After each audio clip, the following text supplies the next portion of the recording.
કહે છે કે આ 10 વસ્તુ આજે આપણે જેવા છીએ એવા કેમ છીએ, તો 10 વસ્તુ માણસનું ઘડતર કરે. આગમો અપપ્રજાદેશ કાલઃ કર્મ ચ જન્મ ચ ધ્યાનમ મંત્રો અથ સંસ્કારો દશૈતે ગુણહેતવ. તમે આજે જેવા છો એવા શા માટે છો, એની પાછળ 10 વસ્તુઓ છે એમ શાસ્ત્ર કહે છે. આગમો, તમારી પર્સનાલિટીમાં 10 વસ્તુ કામ કરે છે. સૌથી પહેલા આગમ એટલે કે શાસ્ત્ર. જેમ તમે બાઇબલને ફોલો કરતા હો તો તમારો પહેરવેશ, તમારું બોડી લેંગ્વેજ કંઈક જુદી હોય, તમે કુરાનને ફોલો કરતા હો તો એ રીતના હો, તમે વેદને ફોલો કરો છો તો તમારી પર્સનાલિટી જુદી છે. આગમો, તમે કયા શાસ્ત્રને માનો છો. અપ, શાસ્ત્ર એમ કહે છે તમે જે પાણી પીઓ છો એ પાણી પણ તમારા વ્યક્તિત્વ ઉપર અસર કરે છે. આગમો અપ, પ્રજા, જે પ્રજાની વચ્ચે તમે રહેતા હો એનો પ્રભાવ તમારા પર આવે છે. તમે બધા આફ્રિકા રહેતા હતા, ત્યાં તમારી લાઈફસ્ટાઈલ કેવી હતી. હવે યુકે આવી ગયા આટલા વર્ષોથી, ચેન્જ થયું કે નહીં રહેણી કરણીમાં, તમારી પર્સનાલિટીમાં, તમારા વ્યવહારમાં, તમારા પ્રસંગોમાં કેવો પ્રજાનો પ્રભાવ આવે તમે જ ફીલ કરો. આગમો અપ પ્રજા, દેશ, તમે જે દેશમાં રહો છો અહીંયાની પ્રકૃતિ, અહીંયાની આબોહવા એ પ્રમાણે મોટા ભાગના લોકોના વાળ જતા રહ્યા ને આફ્રિકામાં હતા, અહીંયા યુકેમાં ન ટકે. જે દેશમાં રહો છો એનો પ્રભાવ તમારા પર આવે છે. આગમો અપ પ્રજા દેશ કાલઃ, કયો કાળ ચાલે છે. જો આ કલયુગનો પ્રભાવ ચાલે છે, કાળ ચાલે છે, એટલે કલયુગમાં પાપ બહુ સહજ છે, ક્લેશ બહુ સહજ છે, અને પુણ્ય કરાવવા માટે એને કેટલો સમજાવવો પડે. પુણ્ય કરવું કઠિન છે, કલયુગનો પ્રભાવ છે. કલયુગ અને સતયુગમાં ફરક શું? એક ગુલાબની ડાળી હોય, સતયુગ વાળો એમ કે આટલા કાંટા છે પણ એક ગુલાબ તો ઉગ્યું છે, અને એ જ કલયુગ વાળાને બતાવો એક ગુલાબ ઉગ્યું એમાં આટલા બધા કાંટા. કલયુગ વાળો કાંટાને જુએ, સતયુગ વાળો ગુલાબને જુએ. વસ્તુ એ જ છે, દ્રષ્ટિકોણ માણસનો બદલાય છે. જેવો કાળ, એવી મહાભારતમાં કથા કહેવામાં કે યુધિષ્ઠિરનું રાજ્ય ચાલતું હતું, હજી કલયુગ આવ્યો નતો, હજી પ્રભુ સ્વધામ હતા અને કલયુગ આવવાની તૈયારી ને અંત હતો. અને એક ખેડૂતે ખેતર વેચ્યું, અને ખેતર વેચ્યું ને બીજાએ ખરીદ્યું, અને હળ જોતતો હતો જે ખરીદનારો, તો એનું હળ અથડાયો અને એમાંથી કોઈ ચરુ બહાર આવ્યું, સોનાનો ચરુ, સોનાની મહોરો ને રત્નો ને કેટલા દાગીના એમાં ભરેલા. પણ સમય સારો ચાલતો એને કહ્યું કે મેં તો હમણાં જ ખરીદ્યું છે, જેણે વેચ્યું એના બાપ દાદાએ અંદર મૂક્યું હશે, એટલે મારો અધિકાર આના ઉપર ન કહેવાય. એમ કરું કે જે માલિક હતો ને જૂનો, એને બોલાવીને આપી દો. અને ગોતતો ગોતતો ચરુ લઈને ગયો સોનાનો, અને માલિકને આપ્યું કે આ તમારો ચરુ, કારણ કે ખેડતો હતો નીકળ્યું, મારો અધિકાર આના પર ન કહેવાય. એટલે પેલો કે ના ના મેં વેચી દીધું, હવે ખેતરમાં જે પણ ઉગે કે નીકળે એ બધું તમારું કહેવાય. સિદ્ધાંત એવું કહે છે એમાં મારો હક ન લાગે. પેલો કે ના ના તમારું. પેલો બંનેમાં એટલો મોટો ઝઘડો થયો કે આ તારું, પેલો કે ના તારું. છેક યુધિષ્ઠિર પર ફરિયાદ ગઈ, અને યુધિષ્ઠિર પાસે ફરિયાદ ગઈ અને થયું કે આનો કેમ હિસાબ. પેલો કે શું ઝઘડો શું છે? પેલો કે આ તારું છે, પેલો કે આ તારું છે. એકબીજાને આપવા માટે લડી રહ્યા છે, આનો કઈ ચુકાદો કરો. અને યુધિષ્ઠિર તો ત્રિકાળ જ્ઞાતા હતા, અને નકુલ એને પૂછો તો એ ભવિષ્યને કહી દે. એને બોલાવો કે કરવું શું? તો કહ્યું કે થોડો સમય જવા દો મોટા ભાઈ, કારણ કે એ ભવિષ્ય વેચતા હતો ને, એને થયું કે કલયુગ થોડા ટાઈમમાં આવવાનો જ છે, એટલે એમ કરો, એમને કહો કે તમે 5 વર્ષ પછી આવજો.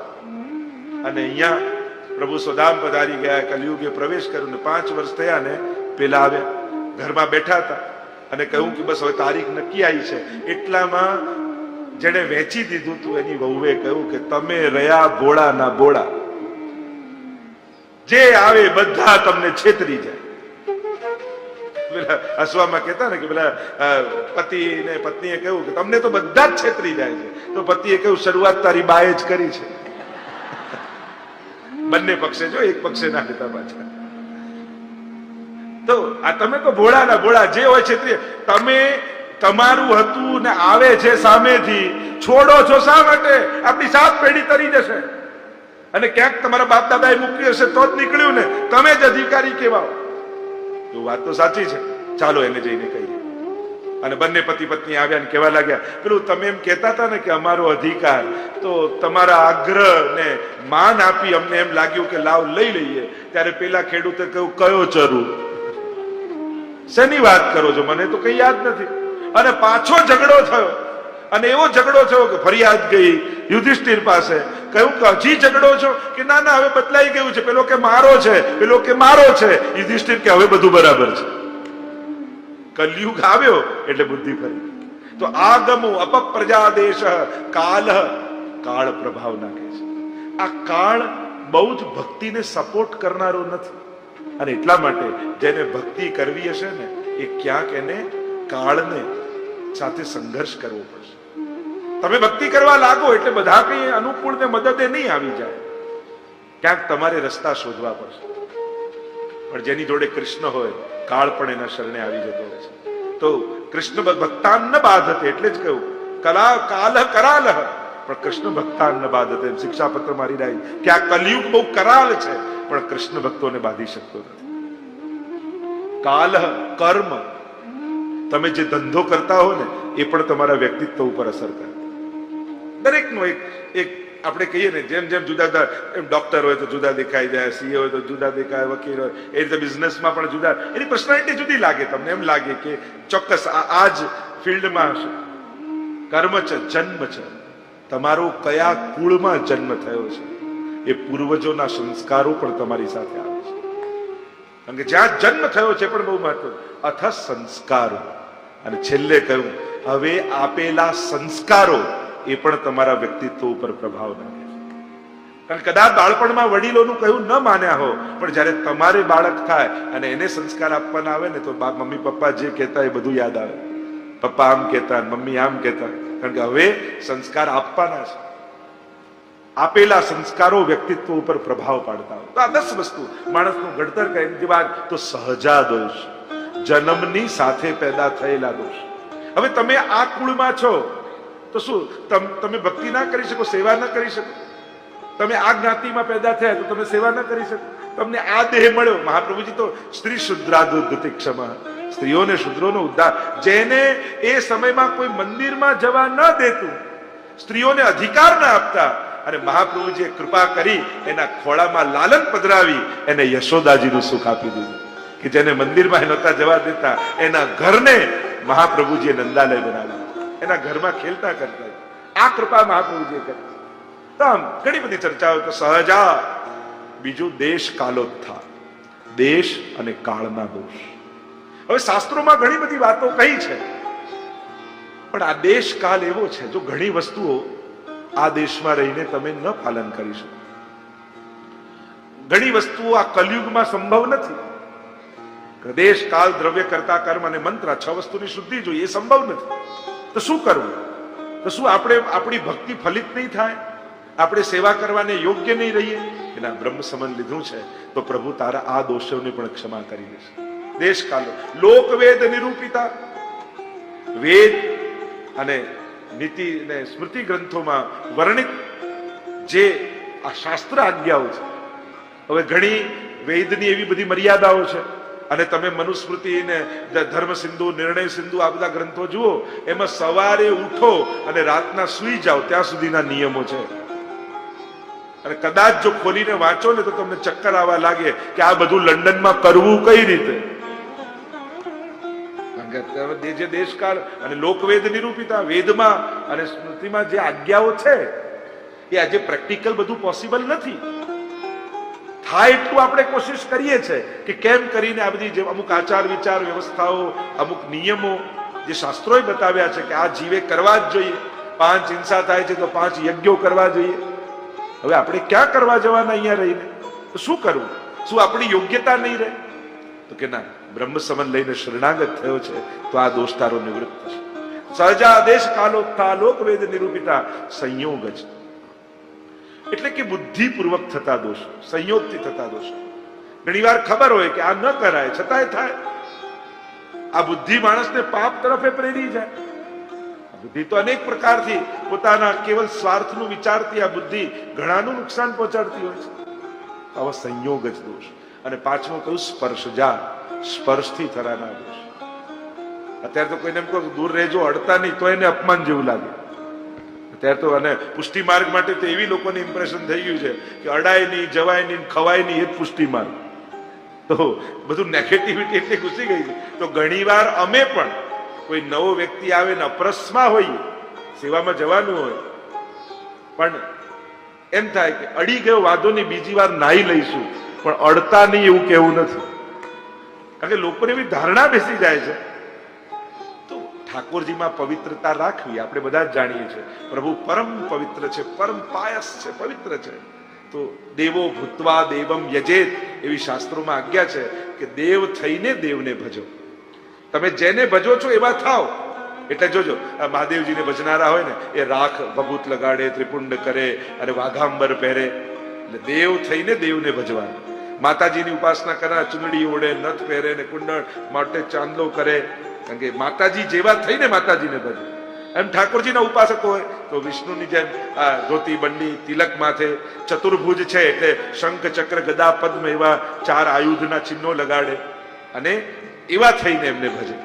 દેવો ભૂત્વા દેવમ, એમ પ્રભુ પરમ પવિત્ર છે તો પવિત્ર થઈને એમને ભજો. એ આજ્ઞા છે. પણ બીજા બધા ઘણાએ છોડી દીધું. પુષ્ટિ માર્ગ વાળાએ બહુ પકડી રાખ્યું એટલે લોકોએ આપણા પર ઢોળી દીધું. તો અપરસ કે વિશુદ્ધ રહેવું એ કોઈ પુષ્ટિ માર્ગનો વિષય નથી, એ ધર્મશાસ્ત્રનો વિષય છે. દરેક ભક્તિ કરનારે જેની પણ ઉપાસના કરતા હો પણ પવિત્રતા રાખીને જ ઉપાસના કરે. તો સ્પર્શ દોષ, સ્પર્શથી થનારા દોષ આપણે કહીએ જેનો સ્પર્શ કરો એના વિચારો તમારી અંદર આવે, એનો ભાવ તમારી અંદર આવે. અને એમે કોરોનાએ તો આ દોષ બરાબર શીખવાડી દીધો આપણને બધા. જે લોકો ખીજાતા હતા આમ અમને અદ્ધરથી મૂકે છે, અમારાથી દૂર દૂર રહે છે, દૂરથી પાણી આપે છે, એ બધાએ આ 2 વર્ષ કર્યું. ત્યારે કોઈને ખોટું લાગ્યું? ત્યારે જે વસ્તુ સાયન્સના નામે આવે એને હસતા હસતા માથે ચડાવી લે. આ મોઢામાં બાંધીને માસ્ક રાખે ને, પુષ્ટિ માર્ગમાં 500 વર્ષથી હવેલીમાં માળાજી કરનારાઓ માસ્ક બાંધે છે. આ પુષ્ટિ માર્ગ તમને ખબર છે, હવેલીઓમાં પહેલેથી મોઢા પર કપડું બાંધીને માળાજી કરતા, સામગ્રી કરતા. ત્યારે લોકોને ઓર્થોડોક્સ લાગતા. હવે જયારે વિજ્ઞાન અને સંજોગો એવા થયા એટલે આપણને ગણિત સમજમાં આવી ગયું. દરેક લોકો આમ દૂરથી મૂકે, ત્યાં મૂક્યું છો લઈ લેજો. ત્યારે કોઈને અપમાન લાગ્યું? પણ ત્યારે એમ કહેતા અમને તો આમ રોટલી અધ્ધરથી પીરશે. પણ અધ્ધરથી એટલે કે હેઠું ના થઈ જાય, તારા જમ્સ કોઈ બીજા ના જતા. સૂતક પિંડરૂમાં મૃત્યુ પામ્યું એના કોઈ જમ્સ હોય. આપણે જોયું કોરોનામાં કેવું થયું કે મૃત્યુ પામ્યા તો કેવા રેપ કરીને એમને જવા દેતા. ત્યાં કેમ આગ્રહ ના રાખો ને આમનો અડવા જ દો? ત્યાં ખબર હતી કે ક્યાંક લાગી ન જાય. તો જ્યારે દવા નહોતી ત્યારે પ્રિકોશન જ એની ઔષધિ હતી. સાચવવું એ જ એની દવા હતી કે આપણે વધારે સાવધાન. અને હાથ ધોવાનું તો બધા શીખી ગયા. જે પુષ્ટિ માર્ગના નામે લોકોએ લખી નાખ્યું હતું ને, આ પુષ્ટિ માર્ગમાં ખબર નહીં વારે ઘડી હાથ ધુવો ને હાથ ધુવો ને હાથ ધુવો. અને હવે તો એડવર્ટાઇઝ કરે કે હાથ આમ ધુવો ને આટલી વાર ધુવો ને આ રીતે ધુવો. તો બધાને આવડી. મૂળ વાત એ છે કે જયારે સંજોગો શીખવાડે છે ને ત્યારે માણસ બરાબર શીખી જાય છે. કોઈ ઉપદેશ કરતા સંજોગો વ્યવસ્થા હોય એવી થાય આપણે શીખી. તો સ્પર્શજા દોષ, તો આ 5 પ્રકારના દોષોની નિવૃત્તિ આનાથી થશે. અને એમ કહીને હવે મહાપ્રભુજી પુષ્ટિ માર્ગના સિદ્ધાંતના રહસ્યોને સમજાવતા આગળ આજ્ઞા મહાપ્રભુજી કરે. અને મહાપ્રભુજી આજ્ઞા કરે છે કે અન્યથા આના સિવાય કોઈ પણ રીતે આ બધા દોષોની નિવૃત્તિ સંભવ નથી. એટલા માટે જ આપણે ત્યાં પ્રવેશ કરે એને સૌથી પહેલા બ્રહ્મ સંબંધ અપાઈએ છીએ. કારણ આ 5 દોષો લઈને ફરનારો જીવ પ્રભુ સુધી કેમ પ્રાપ્તિ કરવાનું, પ્રભુની સેવા કેમ કરવાનું? તો બ્રહ્મ સંબંધ એ વિશુદ્ધ બનવાની પ્રક્રિયા છે કે તમે પ્રભુને લાયક બનો છો સમર્પણ દ્વારા. અને આગળ મહાપ્રભુજી આજ્ઞા કરે. મહાપ્રભુજી પુષ્ટિ માર્ગના સિદ્ધાંતોને સમજાવતા કહે અસમર્પિત વસ્તુનામ તસ્માદ વર્જનમાચરે. અસમર્પિત વસ્તુનો ત્યાગ એ પુષ્ટિ માર્ગના પ્રધાન સિદ્ધાંતોમાં છે. અને અસમર્પિત એટલે કેવલ ધર્યું જ નથી, ખાવા પૂરતું નથી, એ તો એક અંગ છે. પ્રત્યેક વસ્તુમાં સમર્પણનો ભાવ. જે વસ્તુ ધરી શકાય એને ધરવી અને જે વસ્તુ ધરવાને લાયક ન હોય એને વિચારવી. ઘણી વસ્તુ એવી હોય આપણે ચપ્પલ નવી લાવીએ તો એને સમર્પિત કઈ રીતે કરીએ? તો કે એ ચપ્પલ પહેરીને આજે હવેલીએ દર્શન કરવા જાઓ એટલે એનું સમર્પણ થઈ ગયું. તમે કહો હું બીમાર પડું ને દવા ખાવા આપે તો એને થોડી ઠાકોરજીને બબ્બે ગોળી કે બે સવાર સાંજ બપોર તો બે ઠાકોરજી નાનકડી વાટકીમાં ધરી પાછી સરાઈને લીધી, આવું કરે? પછી એવો ભાવ આવે હું જલ્દી સ્વસ્થ થઈ જાઉં તો જલ્દી ઠાકોરજીની સેવામાં પહોંચું તો એ દવાનું પણ સમર્પણ થઈ જાય. ઘણી વસ્તુ એવી છે કે જે ધરતા નથી પણ એનું ફળ ઠાકોરજીને માનો તો એ પણ સમર્પિત થાય. તો અસમર્પિત વસ્તુના, અને આ ગીતાજીનો સિદ્ધાંત છે. મહાપ્રભુજી કહે હું ધર્મશાસ્ત્રોથી કોઈ નવી વાત નથી કરતો, પણ શાસ્ત્રો જે કહેવા માંગે છે હું એને સમજાવવા ભૂતલ પર આવ્યો છું. ગીતાજીમાં ભગવાને કહ્યું ને, યત કરોસી યદસ્નાસી યજ્જુહોસી દદાસી યત તપસ્યસી કૌંતેય તત કુરુસ્વ મદર્પણ.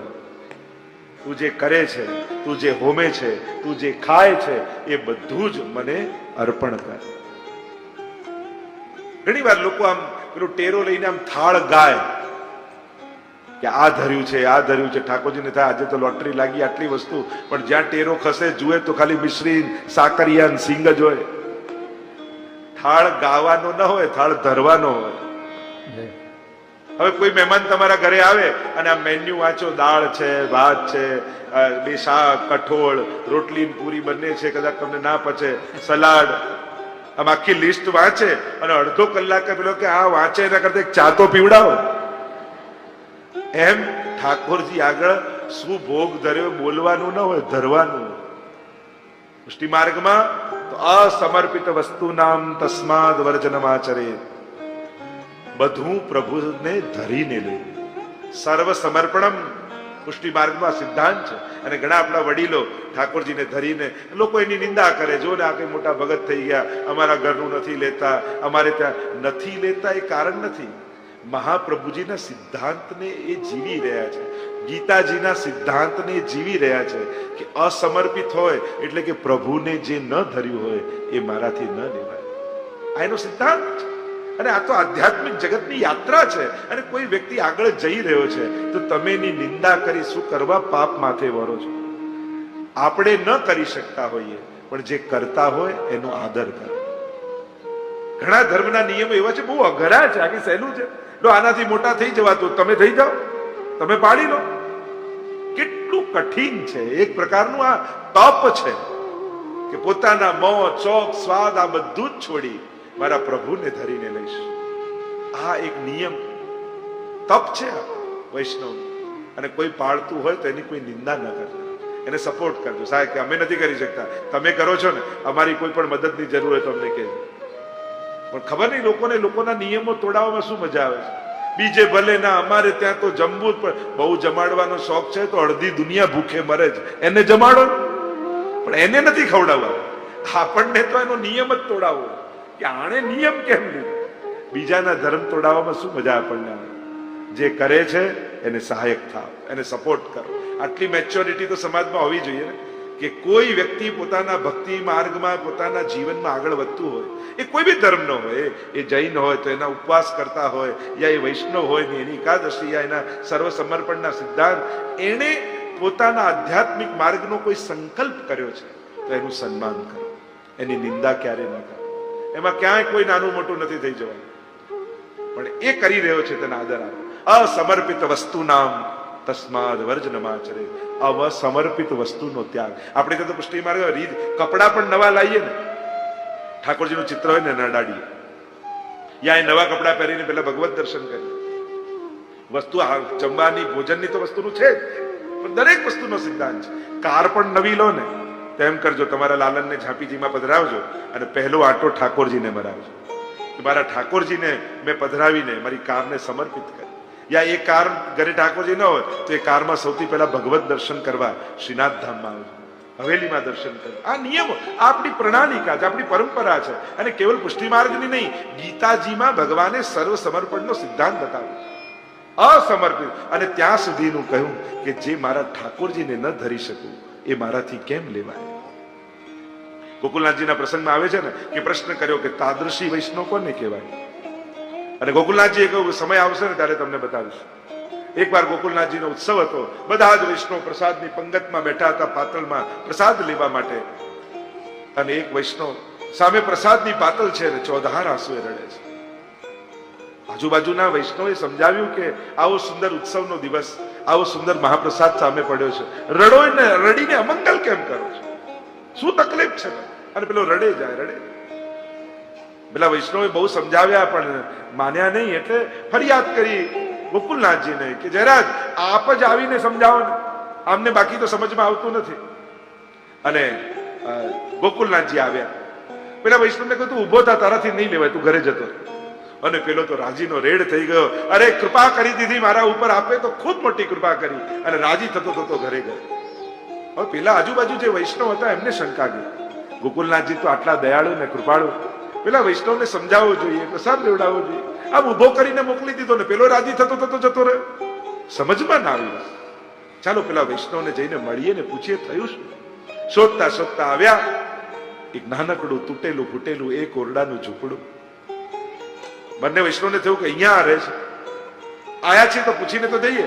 દરવાજો ખટખટાવ્યો, ખોલ્યો. વૈષ્ણવ ઘરે આવેલા જોઈ. અરે મારા ઘરમાં પહેલી વાર કોઈ વૈષ્ણવ આવ્યા છે, આવો આવો આવો બિરાજો કરીને એક તૂટેલી ખાટ હતી એમાં બંનેને બિરાજમાન કરે. પ્રસન્નતા, આનંદનો પાર નથી. અને બધી વ્યવસ્થા કરવા જાય, જલ લાવ. પેલા બે વૈષ્ણવે કહ્યું કે બીજું કાંઈ કરશો નહીં, અમે તો પૂછવા આવ્યા છે કે ગોકુલનાથજીનો ઉત્સવ હતો, સુંદર મહાપ્રસાદની પાતળ પડી હતી, તમે રડતા કેમ હતા? અને ગોકુલનાથજીએ પણ તમને ઉભા કરીને ઘરે મોકલી દીધા, આ થયું શું? પેલા વૈષ્ણવનું હૃદય ભરાઈ આવ્યું. કહ્યું ગુરુદેવે તો મારા પર કૃપા જ કરી, કેમ અમને તો ન સમજાયું. ગુરુદેવની કૃપાથી મારા ઘરે લાલન સેવામાં બિરાજે છે. હું બહુ નિષ્કંચન છું, કાંઈ જ નથી મારા ઘરમાં, કોઈ વ્યવસ્થા નથી, છતાંય કૃપા કરીને ગુરુદેવે મારા ઘરે ઠાકોરજી પધરાવી દીધા છે. મારા ઘરમાં કંઈ છે નહીં, બધું ધરીને લઉં છું. એ દિવસે પ્રસાદની પાતળ જોતો હતો ને, ગોકુલનાથજીનો ઉત્સવ હતો, પણ મારા ઘરે કાંઈ નહોતું, એટલે ઠાકોરજીને એ દિવસે રાજભોગમાં હું સૂકી રોટલી ને નમક ધરીને આવ્યો, મીઠું ધરીને આવ્યો. અને એ પાતળમાં સુંદર સામગ્રી મહાપ્રસાદની જોઈ મને મારા ઠાકોરજીની થાળી યાદ આવતી હતી. મારા પ્રભુ સૂકો રોટલો ને મીઠું આરોગે અને મારાથી આ ગળેની અંદર ઉતરે કે એટલો તાપ મારા હૃદયમાં થતો હતો કે જો આ એક કોળિયો અંદર ગયો ને મારા પ્રાણ નીકળી જશે. પણ સામે મહાપ્રસાદની પાતળ, ઊભો થવું તો પ્રસાદનું અપમાન કર્યું કહેવાય. આ તો ધન્ય છે મારા ગુરુદેવ કે એમણે મને ઊભો કરીને ઘરે મોકલી દીધો, નહીં તો મારા પ્રાણ નીકળી જાય. કારણ કે મારા પ્રભુને ન ધરી શકું એ મારી ભીતર કેમ જાય? અસમર્પિત વસ્તુ નામ તસ્માદ વર્જનમાચરે. અસમર્પિતનો ત્યાગ. આ મહાપ્રભુજી કહે નિવેદિભિ સમર્પૈવ સર્વમ કુર્યાદિતિ સ્થિતિ. એમ પ્રત્યેક કાર્ય પ્રભુને સમર્પિત કરીને કરવું. દરેક કાર્યોમાં પ્રભુના સમર્પણનો ભાવ રાખો, એમ કહીને મહાપ્રભુજી આગળ આજ્ઞા કરે. પ્રભુને ક્યારે પણ અર્ધભુક્ત વસ્તુ સમર્પિત નહીં કરવી. આ આપણા માર્ગની રીત નથી. એટલે ઠાકોરજીને કોઈ પણ અર્ધભુક્ત એટલે પહેલા જે વસ્તુને આપણે વાપરી લીધી હોય એ વાપરેલી વસ્તુ પ્રભુને નથી ધરાવતી. અર્ધભુક્ત થઈ ગયું કે તમે એને ભોગવી લીધું. અને એટલા માટે પ્રભુ માટે વપરાતા પાત્રો આદિ દરેક વસ્તુને કોરા રાખવા, પ્રભુ માટે જ રાખવા. ક્યારે પણ એ વસ્તુનો આપણામાં ઉપયોગ ન કરાય. પ્રભુની કોઈ વસ્તુ આપણે વાપરીને પાછી એમને ન ધરાવે, એ અર્ધભુક્ત થઈ ગયું. ઘણી વાર મોટી મોટી વસ્તુઓમાં તો આપણે સાવધાન રહેતા હોય કે ઠાકોરજીની વસ્તુ જો જુદી રાખજો, ઠાકોરજીના વસ્ત્રો છે જુદા રાખજો, પ્રભુની આ છે, પ્રભુના મંદિરનું છે. એટલે પ્રભુ સંબંધી વસ્તુને આપણા સ્વના લૌકિક ઉપયોગમાં ન વપરાય. ઘણી વાર લોકો હવેલીમાં, આ હવેલીમાં તમારે આ ગોપીઓ ગાયો, અમારા ઘરે સજાવટ કર્યું અમને આપો, અમારે ત્યાં લગ્ન છે. જો પ્રભુની વસ્તુ પ્રભુ સિવાય ક્યાંય એનો ઉપયોગ થતો નથી. જો પ્રભુ સિવાય અન્ય ઉપયોગ થઈ જાય તો એ ઠાકોરજીના કામની ન રહે, એ અર્ધભુક્ત થઈ ગઈ. અને આ આપણા માર્ગનો સિદ્ધાંત છે. એટલે પ્રભુ સંબંધી વસ્તુ એટલે કે કોઈ વસ્તુ તમે એકવાર મંદિરમાં હવેલીમાં આપી દીધી કે આ ઠાકોરજી માટે છે, મેં આપી હતી તો મને ના આપો વાપરવા. અરે તે ઠાકોરજીને ધરી દીધી, હવે પ્રભુની થઈ. પ્રભુની વસ્તુ જો લૌકિકમાં વપરાશે તે અર્ધભુક્ત થઈ જાય, પછી એ પ્રભુમાં નહીં વાપરે. આ આપણા માર્ગનો સિદ્ધાંત છે. અને એટલા માટે પ્રત્યેક વસ્તુમાં તમે જે પણ રીતે ઠાકોરજીને સ્નાન કરાવો, શૃંગાર કરો, સામગ્રી પોતાની વાપરેલી વસ્તુ નહીં વાપરો. પ્રભુ માટે કોરી વસ્તુ રાખવી અને પ્રભુની વસ્તુ પોતાના કાર્યમાં નિભાવે. સંક્ષિપ્તમાં વિસ્તારથી ઘણી રીતે સમજાય. અને આપણી ભૂલ ક્યાં થાય? જો આપણે સાચવતા હોઈએ તો એ ભૂલ ક્યાં થાય? તમે ઠાકોરજીની થાળીમાં અને પ્રભુ માટે ચાંદીની થાળી રાખી અને ઠાકોરજીને ભોગ ધર્યો અને પછી સરાઈ અને પછી એ જ થાળી લઈને બધા લો પ્રસાદ, એટલે લોકો એ જ થાળીમાંથી લઈને સીધું મોઢામાં પધરાવે તો આ ઠાકોરજીની થાળી વાપરી કહેવાય. હું હા તો અમે કરીએ છીએ. જો ઘણી વાર નાની નાની વસ્તુ નાની જ હોય પણ આ પ્રભુની થાળીમાંથી સીધું, એટલે આપણે ત્યાં શું કરાય? પ્રભુને ધરેલી વસ્તુ આપણા પાત્રમાં કાઢી લેવું અને પછી જ બધાને. ઘણી વાર પધરાવણીમાં એવું થાય, લોકો અમને આપે અને પછી એ અમારી જોડે વૈષ્ણવ આપ્યો ને એમને તમે લો ને તમે લો ને તમે લો, અને અમારા વાલા વૈષ્ણવ લઈ બી લે. ઘણી વાર એ સીધી વસ્તુ નથી લેવાની, કારણ કે એ થાળી પછી વાપરેલી કહેવાય. ઘણી વાર ઠાકોર સીધું જારીજીમાંથી જલ હાથમાં લઈને ન પીવાય, એને આપણા પાત્રમાં કાઢી લેવું જોઈએ. એટલે આવા નાની નાની બાબતો જે આપણને ધ્યાનમાં પણ નથી આવતું પણ આપણાથી ભૂલથી એ થઈ જતું, એવી ઘણી બધી બાબતો પણ પછી સિદ્ધાંત રહસ્ય રહી જશે. એટલે હમણાં એનો વિસ્તારમાં નથી જતો, પણ આ નાની નાની બાબતોનો વિવેક રાખવો કે પ્રભુની વસ્તુ કોઈ પણ રીતે આપણા ઉપયોગમાં, આપણા કાર્યમાં ન આવી જાય, નહીં તો એ અર્ધભુક્ત વસ્તુ થાય અને અર્ધભુક્ત વસ્તુનો પ્રભુમાં ઉપયોગ કરાતો નથી. એમાં સિદ્ધાંત બતાવ્યો.